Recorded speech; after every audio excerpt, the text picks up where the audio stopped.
All right. Well, let's get started. I'm sure more folks will roll in here, and just want to thank folks for joining us this afternoon. This is our first Foundation Capital Build conference. Awesome energy this morning, and I'm really looking forward to this one as well. So for the next 45 minutes, we're going to go deep with Mackenzie Kozit, who's a global advocate, startup advocate at AWS, where he helps drive technical programs and startup content that's relevant to entrepreneurs all around the world. So super grateful for you joining us, Mackenzie, especially since you've got a pretty intense day job. And from all that conversation before, I've been told that AWS also has an event running in parallel to FC Build, so, of course, which is why we're calling this reInvent in an hour. Or 45 minutes, I guess. So why don't we quickly start things off with what it means to actually be the global startup advocate at AWS. Tell us a bit about how you work with the entrepreneurial ecosystem. Yeah, I mean, I joined Amazon about 5 years ago because of my background helping to build Tumblr, Oscar Health, Betterment, a number of startups. My role really is kind of finding what our startups are doing, what our customers are doing, they're innovative in their space, and then sharing those out. Finding, the unique challenges, how they're applying their tech for it, and then using that to kind of inspire and encourage this next wave of entrepreneurs to start building.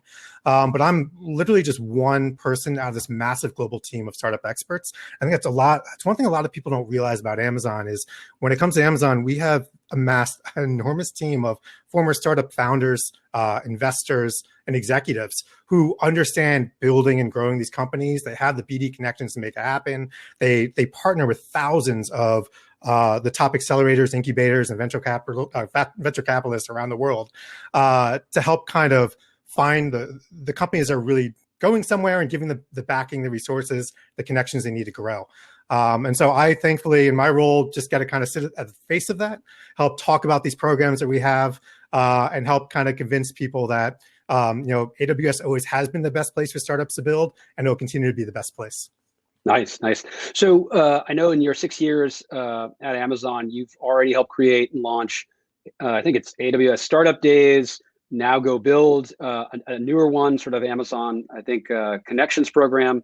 Can you tell us more about these initiatives and what should founders be, how should they be thinking about what each one is for and how to plug in? Yeah, I think the most important ones to be aware of are really our Connections program. So we launched this, we've been working on this for a couple of years. It's been active for a while, but we haven't really gone public about the activities involved. Across AWS, we work with millions of customers. We have a whole large number of enterprises who are building. And one of the things about, or the nature about how we operate as businesses, we really try to understand the deep problems that each company has within their industry. And it's our responsibility to kind of help find ways to solve that and resolve and fix it. So a lot of times you talk to enterprises and they say, we're venturing into this new space. We've got 90% of it covered. We just don't know about this last piece to solve this puzzle. And they come to us and say, do you know somebody? Can you make an introduction? Do you know anyone in this space who's solving this particular problem? And it could be across travel. It could be across hospitality. It could be across oil or energy. And so we get this list from all our enterprises of the problems they're trying to solve and find companies who are doing that. And then we talk to our startups. And these startups basically let us know that, hey, we're interested in meeting enterprises. This is our solution. So it's a double opt-in program. If we get interest from both sides, then we facilitate that introduction. And then it's a one-on-one meeting to then see if there's interest to move forward. And so a good example of this, and this is kind of, we'll then start talking about how we build these programs together and how they connect and how they help so much. We have a whole fund called the Alexa Fund. It's a $200 million fund. It's a place where we actually do take equity and invest in voice-based startups. So either companies who are building maybe interfaces to voice, so maybe it's assisted living homes or other ways you want to use your voice to interact, but also the technology behind natural language processing, voice synthesis, whatever it might be. And so Alexa Fund found this one company, wow, the name escaping right now, Enja, or is it Enja? One second. What they do is they are doing health monitoring. They aggregate a whole bunch of, they take standard off-the-shelf hardware that monitors health conditions. They feed that through machine learning to kind of predict potential health problems or conditions on somebody. And so Alexa Fund got interested. They invested money because they're building a way for this company to say, hey, how's my grandmother doing recently? Or have they taken their medications lately? On the flip side, on the enterprise side, public sector side, we were working very closely with NASA. And NASA was looking for ways to monitor their astronauts in the International Space Station and also solve the problem of astronauts going long distance to Mars and other long journeys. And oh, that's so cool. I can see how these two things are converging. It's really cool. So the NASA said, do you know anybody? Our team internally worked with them to create a proposal, sent it over, made the introduction, and now this company's technology is used across all the astronauts, being monitored 24/7, and they're the exclusive provider for all of these for aggregating this medical data and looking at it. So it's just a great example of when you have such a large ecosystem of enterprises and startups, there's so much opportunity for business development and connections there. And now we have a chance to actually publicly talk about these programs and bring more people into it. So Connections and Alexa Fund are two great programs for startups. We have a whole array of them. So if you're interested, go to the startups homepage. You can see the whole list there. Oh, that's so cool. Is there hints of what's coming next? Anything that you guys are percolating on that folks should get in touch with you about? We're always working on stuff. I think the best way to do it is reach out. And if you have an interest and you're trying to, you wish Amazon was doing something, that's how we learn the most. That's how we stay honest. So let us know where we're failing and what programs you should be building on. And if you line up, maybe we'll tell you about something that might align. But yeah, we have teams globally working on stuff all the time to help enable startups. Very cool. So maybe shifting gears to what's going on at reInvent. So I've been going to reInvent for a while now. And as I enter day one, there's always this sort of excitement, exhilaration around, what are you guys going to drop in that first kind of week? This year, having it close to Christmas, I'm feeling like it's now Christmas morning for engineers and entrepreneurs. I think you guys will be done probably just before that happens. If you were to kind of identify of the first 10 days worth of things that you've dropped, what are the 2 or 3 new products or announcements you're most excited about? Oh, that's hard. I mean, that's I think we're up to, the last time I counted, around maybe 50 or 60 new releases in the last week and a half. Still another week and a half to go. I think new releases become important when it's solving a problem that's relevant to today that a lot of people can relate to.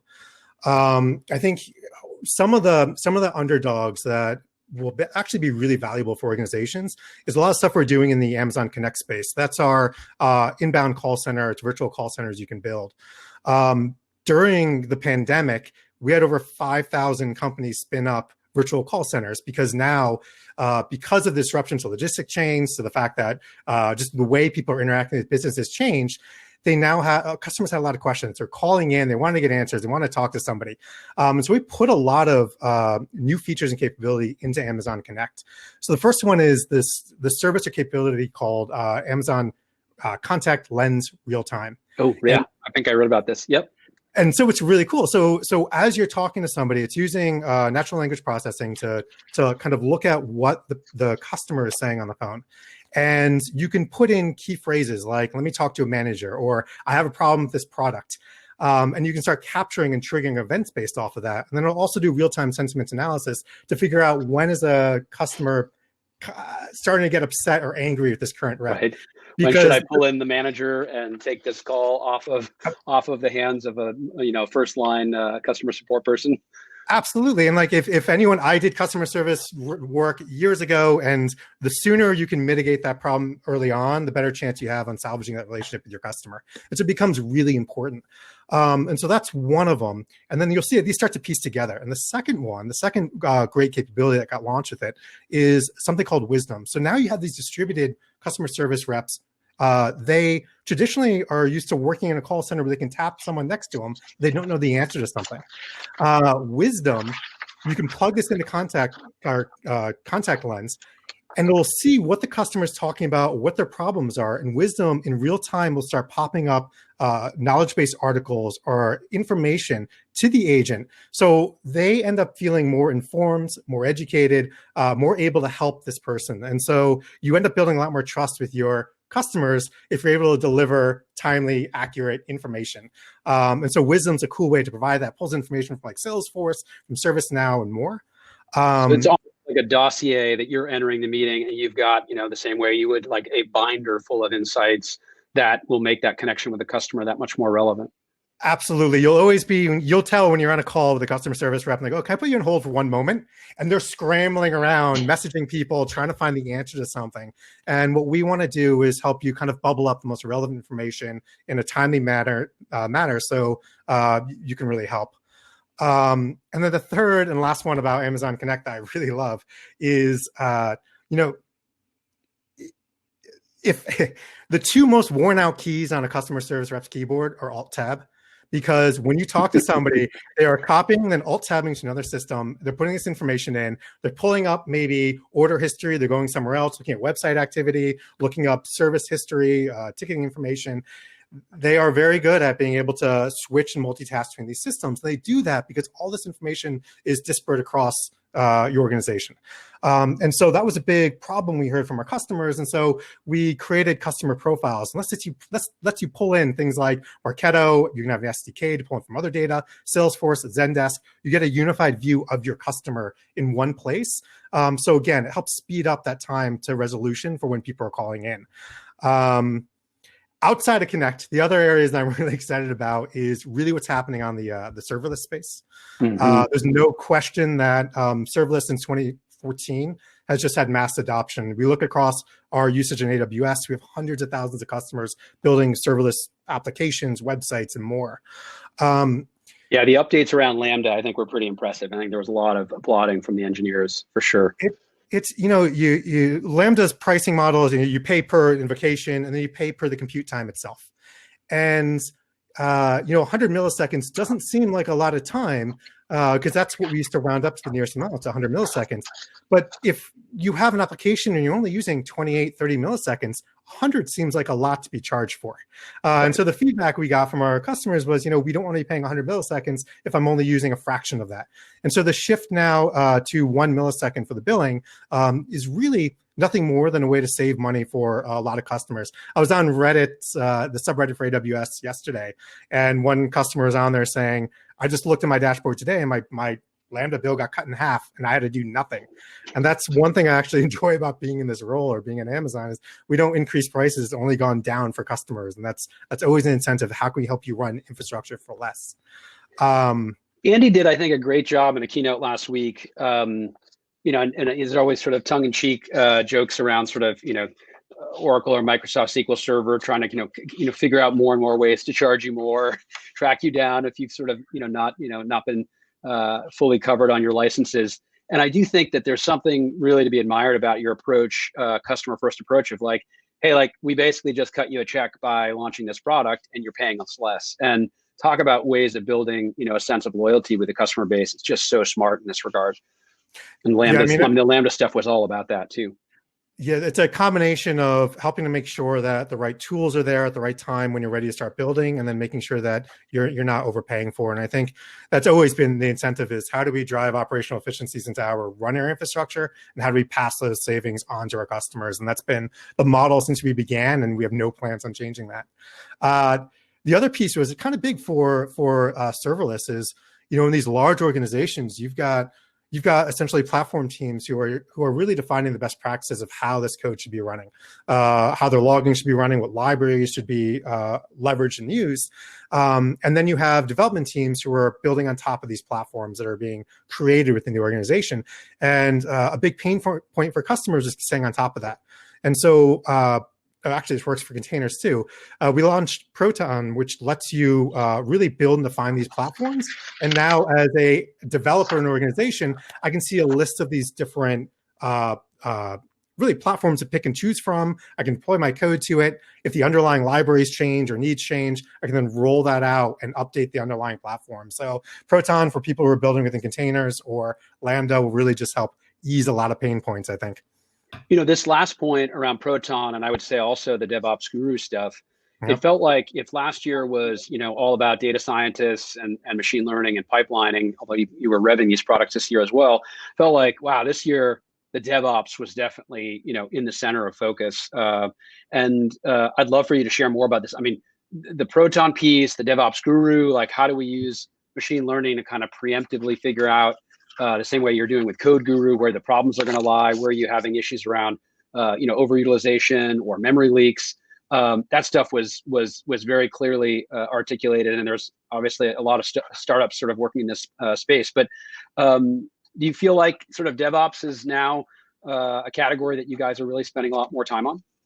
I think it's always been an area of focus for us. It's all about efficiency, whether it's on developer efficiency or DevOps efficiency.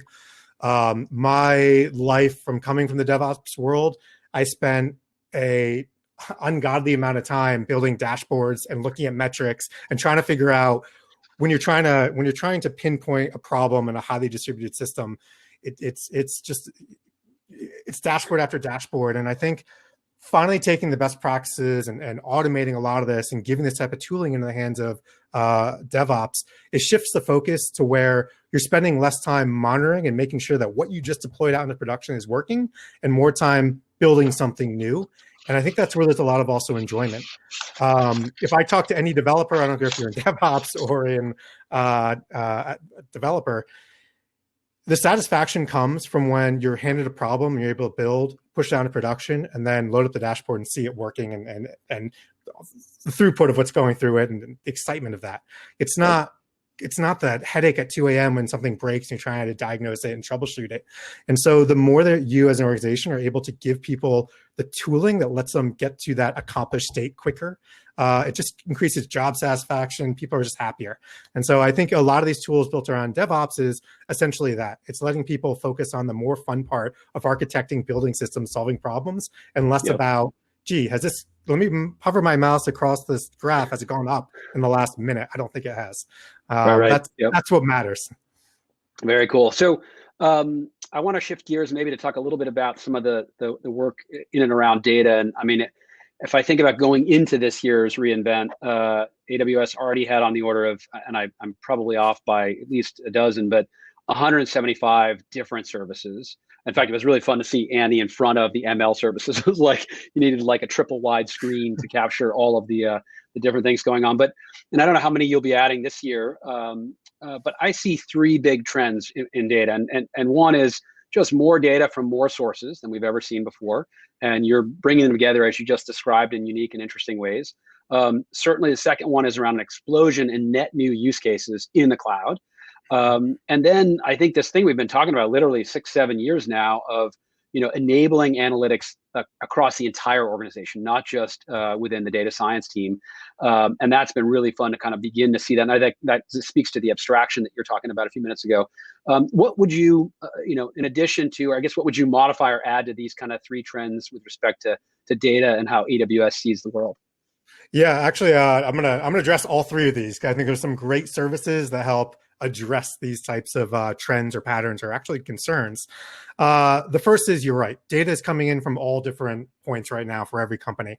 5-10 years ago, people competed on tech. Whoever had the best tech won, and you would hire the best engineers, you'd give them the best tech, and you would have the advantage. But cloud democratized that. It's no longer about tech. The battleground right now, the battle between companies is happening on the data field.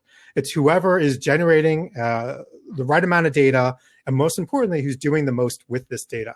And so there's a scramble for people to try to get as much information into one place as possible, and then to start kind of panning for gold and find some and drive these insights from it. When we look at what happened in the machine learning space over the last couple of years with SageMaker, for example, that solved the very difficult problem of building, training, and deploying models, doing that at scale for you very easily. And customers are happy. But then the new problem, the new bottleneck for every organization was, well, it's well known that the most amount of time is spent trying to get this data in and getting it into a state where I can actually do something with it. The numbers are anywhere from 40 to 80% on how much time is spent on pulling this data in from different data sources, modifying, manipulating it, and then getting in a state where you can start building a model and training it. And so we took this feedback, and a service we launched a couple of days ago, or actually it might have been last week, is Data Wrangler for SageMaker. And so this lets you pull in from maybe Redshift, maybe CSV files you have sitting somewhere, a lot of different sources, and then you have 300 different transformations you can use to manipulate that data, sanity check it, and then load it in to start building and training your models from there. So that is really a big time saver in terms of what you can do with this data. Your second question was net new use cases in the cloud. Yeah, it's never ending. I think one of the ones I love to talk about most recently is what's happening in the drug development space. Everyone's familiar with Moore's law, where number of transistors double and the cost halves exponentially over time.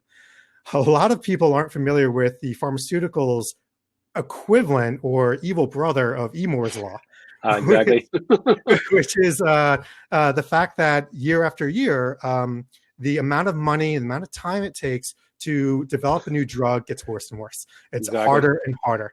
And if you understand what it takes to actually develop a drug, you'd understand why. You start with it's a lot of forks in the road, a lot of decisions on. I have 100 different paths I can go down to start developing a drug or a solution for a particular problem. And every time I take a wrong path or go down a wrong fork, that's money I'm spending, that's time I'm spending. And I have to go back to the start to where I can make another path. And then eventually, maybe there's 100 paths, there's one right path.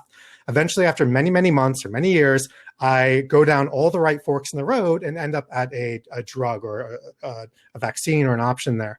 And what happens is all of those wrong paths, that time, that money get factored back into the final cost of the drug.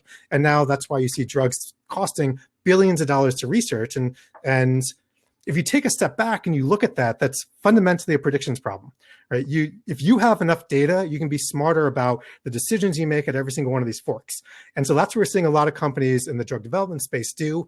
Back in August, Moderna, who of course is doing the mRNA 1273 vaccine, came out as saying, we're going on AWS as a preferred provider to build and do this. And so because they were able to have access to all this compute, they took the ability to sequence this drug, which would have taken 20 months. They did it in 42 days from initial sequencing up to phase 1 trials. And that's just translates immediately just how much quicker we're gonna get back to a normal life. And so we talk about new use cases, especially around data. That's something that I think everybody can relate to. We're all rooting for. I just think it's a great example of using AWS to really better the lives of everybody. That's cool. Moderna is a big customer. I seem to remember Andy mentioning him, I think, right? Yep, they are. Yeah, they run HANA, accounting, well, basically most of their systems on top of AWS today. Gotcha. And then the last trend was really this notion of enabling analytics much more broadly across the org. Yeah. If you go into most organizations today and you look at how this happens, typically you have a team, maybe it's a growth expansion team, maybe it's a finance team, maybe it's somewhere on the business side. They know they want access to data. And the cycle you see is they go to the data team, they open up a ticket, they say, hey, I want to get access to this type of information. Can you help me build a dashboard to provide this information? This is the data I'm looking for. They go work on it, they come back, they go, here's your dashboard, does it look good? You go through a couple of iterations, and now you have access to this dashboard. Everyone seems happy for the next week or two until the underlying data changes. It always changes, or something. So now this data is not useful anymore. Maybe it's not the right information you need. And so over the years, the more recent trend on how people are solving that is, let's try to enable better tooling to give the business folks ways to learn SQL and kind of answer these questions on their own. But that's also a steep learning curve when you have very complex data, and no business has one table in their database with all their information in it. It's across 19 different tables, different database systems. And so it makes it very hard for the typical user to try to navigate this. So if you take a step back and you talk to a customer, you say, well, what is it that you actually want? And the answer is, I want to be able to simply ask a question of the data and get the answer. I want to know how many shoes were sold last Thursday between 2 and 4 p.m. I want to know how many sales you've done this year versus the same time last year. Right. So it's the 5 questions behind the question that was the kind of casually obvious one to ask, and that's where people really want to go. Yeah. And it's not an easy thing to build, but we have built enough of these primitive blocks to now be able to produce this. And so we launched QuickSight Q, which is natural language ability to ask questions out of your data. And so now any business user can, without any SQL knowledge, any ability whatsoever, can just enter in their question and it'll understand what type of data you're looking for and pull that information back. And if it's not right, you can train it and it'll continue to understand your data sets and provide more and more accurate information. And so that just took this long 1 or 2 week cycle of getting a dashboard up in your company and shrunk it down in the matter of minutes. Because we all know once you find a dashboard and you look at data, the next question is, well, what about this other data I don't know about? And you want to basically enable data at fingertips for everybody. And this gets us closer to that, which is great. Very cool. Very cool. So we're going to talk product design at Amazon in a minute. But before we get to that, so if we zoom forward to FC Build 2022, I'm curious, what are some of the themes and trends that we'll be talking about with you, but that very few people are actually paying attention to right now? What are kind of the things that are like nibbling at the outskirts? In what context? Like what? Maybe services and products that you guys are beginning to say, hey, that there's like something over there that we should start building around. And you guys always sort of take this kind of customer first approach. I'm curious where that's going to start pulling you. Yeah, we're always listening to customers on what we should be building. We don't necessarily predict trends. That's not. I think that's one way that Amazon operates different from a lot of companies, is that a lot of other organizations will look at where they think that market's going to be and let's try to build and be ready for it when we get there. What we do is literally sit down with as many customers as possible and find out what problems they need to be solving today. I think a really good example of that and kind of how you then start leading these trends. So instead of being at the right place for the trends, let's start steering people towards better trends that they should be adopting. A good example of that is really what we did with Redshift ML, which we just launched yesterday. So there's teams that have data science experts, and the background you need to be a good data scientist is typically using a lot of Python, it's programming based to build and develop these models. You also typically have a lot of people who are very well versed in SQL, and that overlapping knowledge is you have people who are great at SQL and people who are great at SQL and Python. And so what we found were there were people who had access to a bunch of data within Redshift. They want to be doing machine learning and building models, but they didn't have the skill set necessarily to be doing TensorFlow or doing PyTorch. And so now with Redshift ML, you can actually build and define these models using basic SQL. And we'll hand this off to SageMaker Autopilot. It'll pick the right model to kind of run it for you, and then build, train it, and feed it back to you as a user-defined function within Redshift. And so here's an example of kind of the trend of putting machine learning in the hands of every developer. It's been kind of our goal. And you see that now happening across a wide number of our products. Cool. So just shifting gears, and I'll begin weaving in questions from folks out there. So feel free to shoot them at us. But so as a former product designer, and when I look at what you guys do, I'm just so struck by Amazon's approach to continuous improvement. And it ties back to some of the things you just mentioned. Being very sort of customer obsessed, oriented towards where people are going, and then making it more frictionless and easier and better. And it used to be the case, at least when I think back to the startups in the 90s and early 2000s, that being big meant actually going slow and losing focus, which of course, are two of a startup's most lethal weapons. But somehow you guys have defied the laws of physics around innovation, because you're not only bigger, but you're also faster than the vast majority of the startups that are trying to chase you down. So I'm curious, as someone who's innovated inside of startups like Betterment and Oscar and Tumblr before joining Amazon, give us a sense as to how Amazon is able to move so quickly with such focus across so many fronts. It's just, it never happened before, at least in my career. Yeah, we do these great talks about the culture of innovation within Amazon, where we really dive into it. So if you want to get the deep details of that, or somebody participating today, if you want to see the inner workings, peel back that layer and see how we build products, I encourage it. But I'll give you kind of a few quick pointers from that, which really are important. The first is kind of identifying that the way that a lot of businesses and companies build product today is absolutely backwards. A lot of companies they have this vision of what they want to build. They start mocking it up. They start committing code to it, start building a prototype for it. They hire teams for it, start investing all this time and money. And then comes a time to launch it. They hand it over to the marketing team. They go to make a big fanfare about this new product, and they realize either the market shifted, it's not there anymore, there's no demand by users in the first place, or the vision they had originally looks vastly different than the product that came out on the other side. That never happens, of course. And so how do you mitigate against that? Because that's probably one of the biggest resource drains for a company of any size, spending all this time and money going down the wrong path. And so for Amazon, it doesn't matter what the product is. One of the first things we do is we actually write that press release that says, hey, this is how we're going to announce this new product. This is what a customer would say about it. This is what an executive across Amazon thinks about it. This is the benefit and why customers care about this product. And you guys get down to like literally like it's a script that you have to follow. Like there's a template for this press release. I think I remember reading about it at some point. I can't remember, it was Brad Stone or someone, but it's like you got to fill in almost like a Mad Libs kind of thing. It's every single element of why this product deserves to exist. Is that right? 100%. Before you even get there, you have to ask the 5 basic questions of what the customer benefit is, why do they care, and then you fill out that press release, which is really the public perception of it. But there's also a few other artifacts for this working backwards process, and that includes writing the FAQ. So answering questions of, if I'm a customer, how am I going to cancel this? How do I upgrade my service? How do I downgrade it? Who do I call for support, for help? We're writing up these FAQs before any team is even dedicated to building out this product.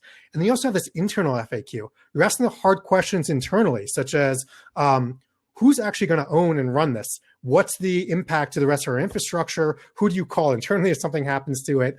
What services is going to be built on? And so by the end of this process, which takes a very long time, you have a clear image and view of what this product's going to be, how it's going to operate, and who's going to own it.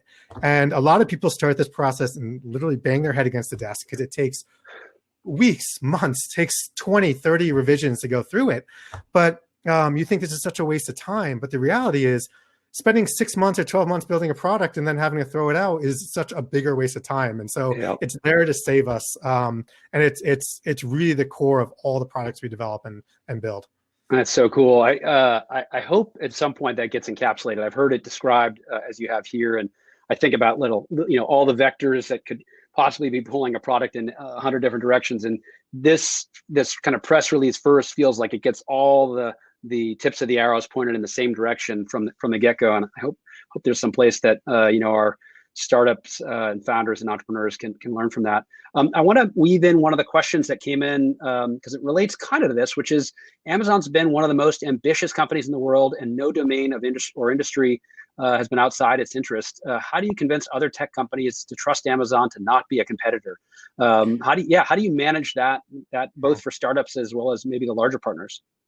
Yeah, I'm sure it might be intimidating at first for a small startup to come and say, I don't know if I want to be opening up to kind of talk about what I'm doing. But the reality is we have a perfect track record of not taking ideas and not trying to compete directly with our startups. We're here just to enable them. I think the biggest piece is across a lot of industries, there's always going to be more than one player in that space. A great example of that is, you look at what happened in the Netflix area. Netflix is still big customers of ours. We love our relationship with them, and we have Amazon Prime Video. And you could argue maybe we compete directly, but we don't. There's a different niche for Netflix programming, different niche for Amazon Prime Video. And so I think our goal across AWS, and we are separate from Amazon. Amazon's one of our customers. For AWS, all we're about is building the infrastructure and tools to help you take an idea and get it out to the market as quickly as possible and to scale it. AWS and across Amazon, we're not here trying to scout and take ideas. We get our ideas by talking to our customers and using that process to find out what we should be building on next. Do you guys related to that, Mackenzie? I think Ben Thompson I think maybe was the kind of initial author of this framing, but this notion of AWS sort of started in support of Amazon and Amazon's infrastructure, and you were always your he calls it your first best customer, right? Like you were a massive customer, you were the first one, by building it and making it sort of effective for you guys, it could then be effective for everyone else. Has AWS kind of grown beyond this notion that you being Amazon have to be its first best? In other words, can there be other companies like a Netflix or I don't know, one of your sort of close partners, Moderna, for example, where they would be your first best, or do you guys as Amazon need to be the first best for a product to exist?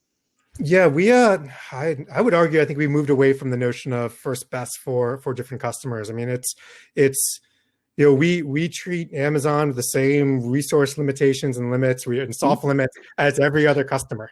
And so there's no preferential treatment across any of our customers. It's literally a level playing field. And once you do start doing that or start treating customers better than others, playing favorites, I don't think is a way to earn trust with anyone. Wow. And so I think that's amazing. I didn't think it was playing favorites so much as like, wow, like you guys, you're at the point now where large customers will start with you and they can be large enough that they would have been more substantial than Amazon proper. But that's great. So I think we'll grab some more. We got about another, not quite 10 minutes, but I'd love we haven't talked COVID at all. And I'm curious, obviously this is the first reInvent that you guys have done entirely virtually. It's 10 times larger, at least last I looked, than last year's, which was already growing. I think you guys have been not quite doubling, but close to that. What are some of the things that have changed at AWS over the last 9 months? And what are some of the things that you think will be permanently deformed, if you will, and maybe just sort of positive new ways of working? Yeah, I think we were in a pretty unique position before COVID began, simply because of the way that we run our meetings, which is also pretty insightful for a lot of people you don't know. If you're coming in to participate in a meeting with an Amazon for a big project or initiative, you write up to a 6-page document that highlights everything about that product, answers all the basic questions. And we sit down in that meeting, everyone spends the first 20 minutes reading and to understand the vision of that, literally getting on the same page. And then you spend the rest of that meeting kind of debating the important pieces of it. So it keeps meetings on track and it prevents the ability for them to be derailed. Now, when you translate that into COVID world where you're remote, you might not be in the same room, that process ends up being very effective because you're still operating your meetings the same way. You're not dependent on someone being in the room with you. I think you do lose a little bit of that energy on being able to kind of go back and forth very quickly with someone. But the core concepts of how we're kind of building products and getting feedback and iterating on this, I think we were set up to be pretty effective in this. So the discipline around showing up at a meeting with an agenda, spending the time to actually read the materials, but literally carving that out of the meeting itself means that there's no excuse for not reading the materials. Just that, that discipline, which you guys had already established prior, has only served you even better in these times, it sounds like. It helped because if you think about, we all had that awkward first month or so doing Zoom meetings and kind of getting the rhythm and flow of things. For us, it was no different than, okay, we're starting with our doc. We're reading it. And now let's go and start talking and going through the details. And then you can also live edit these docs. You can put your comments in line with these. And so you can very quickly get feedback from multiple teams, multiple stakeholders in one place live on that doc. And that's why that doc process is very helpful. Someone comes in 3 months into that project, they can read the doc, see all the revisions, see how we got to where we are today, and then pick up and go. I think there's definitely an element kind of missing of being able to go back and forth. Like you'll go in a meeting and then you'll go out in the hallway and continue some parts of that meeting or ideation. And so that's missing a little bit, but for the most part, I think, we're a company full of builders. And so being home and being able just to close remote meetings and sit down, focus and build kind of plays into a lot of our culture. I do miss, you reminded me of like what's, kind of the favorite thing when you're in the thick of building a product where you stayed late in the meeting, you're getting kicked out of the conference room. So you're like dragging the whiteboard easel out of the conference room, back to your office, your team space. That kind of like in the trenches, working through ideas with individuals in real time. and in person, I think is just so valuable. And there are some tools out there. I don't know if you guys have built or maybe begun using some more collaboration tools in this regard, but I do think there's a huge opportunity for innovation in this regard, still yet to be invented. I suspect we're not all going to just be using Teams or Slack in another couple of years. Awesome. Maybe one other thing just to ask, because given all of your experience inside of successful startups and how you see how AWS and Amazon work, is there one or two things that you would prescribe, or if you kind of were advising the younger version of yourself when you were at Betterment or Oscar, like this is something that you startup founder need to kind of do differently, and that you're taking away from your AWS product development and kind of development of in creative and innovation oriented approach? Is there stuff that you would, one or two things that you would actually say you have to do if you're a young startup founder, which includes a bunch of people with us today? Yeah, I think when you go through multiple times, you go through these growth stages of startups. When the 5 or 10 person startup is vastly different than the 25 person startup when you hit that growth mark, which is way different than the 50 or 75 person. You hit that next milestone of 125 people. You start to build kind of these inner circles and outer circles of people who are communicating and interacting within your company. And in the early stages of every company, there's a point where everyone's getting feedback on ideas. They're all sharing how they think the vision of the company should be. Everyone's sharing their voice. And you notice by the time, my measurement from my experience is around 75 people. Once you pass that 75 person point, now people start to kind of silo off in what they're working on and specialize in. And the company stops asking their employees, hey, what do you think about the great picture of things? Everyone is focused on their one tiny thing. And so to mitigate that, they end up trying to find ways to do cross-team, notifying people of what everyone's working on, what they're involved in. And you start building this massive dependency chain across all these teams. It just slows things down. And that's probably the biggest blocker I see in startups when they start, growing and going through those phases, and in large organizations. Within large organizations, you've got these teams that they need 3 other teams involved in order to get something done and out the door. And so for Amazon, we are all about having very small, self-contained, autonomous teams who own, build, ship the product, own if something breaks. They have complete control over that little piece of product. And they don't need to depend on any other team to get that done. We give them all the tools they need to build, and we let them go. And so if I was building a company tomorrow, I would adopt that. I would adopt keeping these small teams, making sure I'm giving them the best. I'd give them AWS services and tools, and then I'd let them own that product and let them build without having to run it by other teams to make it happen.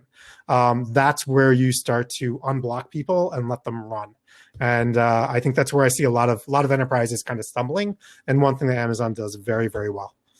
You're reminding me of, I don't know when I heard Bezos talk about this, it's a few years ago, but, when you're operating in these kind of low information density, high ambiguity startup environments, this point around sort of hiring extraordinary people, building a culture of trust, and then letting them run as hard and as fast as they possibly can feels so right. And I think he talked about this concept that you guys have, and again, I don't think it's been written about much, but this notion of write-a-lots.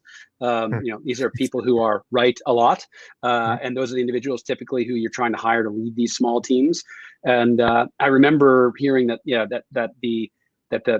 had to be right at least 80% of the time to clear the bar as a write-a-lot inside of the company. But yeah, this notion, like really, really empowered teams of brilliant individuals, it sounds like. So, we're just about out of time. Anything you want to share or drop with the folks here before I tell them about the last talk of the day? I would say if you're into machine learning, check out the talk from yesterday. We released 9 massive new services and capability. One of them that's really cool is bias or Clarify by SageMaker. It lets you identify bias in your data and also understand where your model is making certain biases. So it helps you clean up to make much better, more accurate models. A lot happened in the machine learning space, so definitely check it out. And no, thank you for having me. Enjoyed my time chatting with you. Awesome. Thank you, Mackenzie. Thanks, everyone, for joining us. The last talk of the day is coming up next. It's my partner Ashu Garg interviewing Chris Young from Microsoft and Shri from PayPal. So thank you so much, and we'll talk to you guys tomorrow.